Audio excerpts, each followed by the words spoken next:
おはこんばんちは。むんちゃんです。ペッピーです。In this lesson, we are gonna learn Japanese grammar.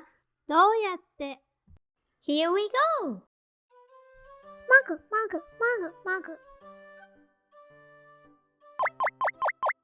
ペッピー、ただいま。これ見て。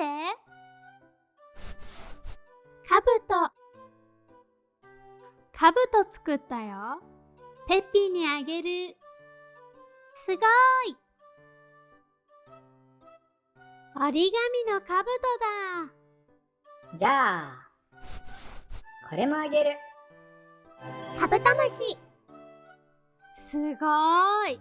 折り紙のカブトムシだ。どうやって作ったの？ YouTube で作り方を覚えたんだ。Then let's learn this grammar. OK! どうやってしますか？ How to do something. An example sentence.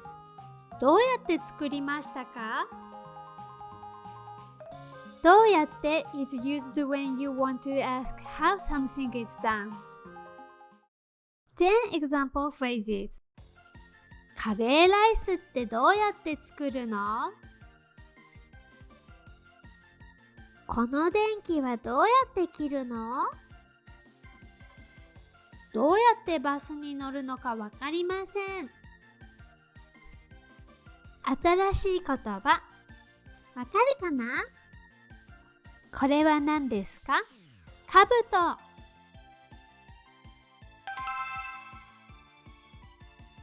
カブトムシ。あげる。覚える。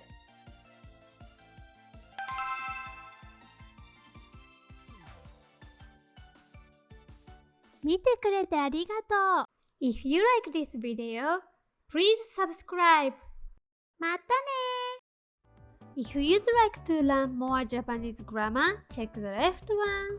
And if you'd like to learn Japanese kanji, check the right one. Bye!